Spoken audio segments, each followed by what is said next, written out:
একটি সিনেমা যার পুরোটাই প্রোপাগান্ডায় ভরপুর।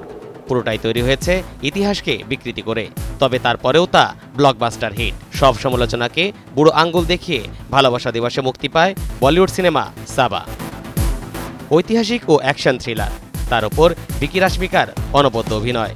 সিনেমার মেকিং নিয়ে কোনো অভিযোগ নেই, তবে সেখানে হিন্দুস্তানের মুঘল ইতিহাসকে বিকৃত করা হয়েছে বলে অভিযোগ উঠেছে, যে কারণে এরই মধ্যে ক্ষমা চেয়েছেন সিনেমার পরিচালক লক্ষণ উতেকর। আর সিনেমার বিরুদ্ধে শত কোটি টাকার মামলার হুমকিও এসেছে। তবে এসবের কিছুই থামাতে পারেনি সাবার গতিকে।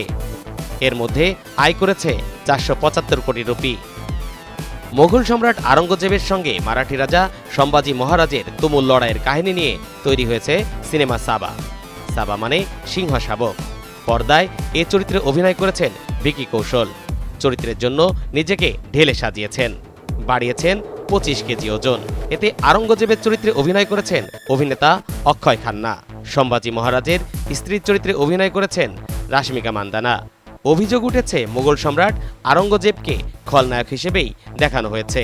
এছাড়া উপমহাদেশের ইতিহাসকে অস্বীকার করা হয়েছে বলেও অভিযোগ উঠেছে। ভারতীয় গণমাধ্যম সূত্রে জানা যায়, এসব অভিযোগ করেছেন গণজি ও কর্ণহজি শির্কের বংশধারেরা।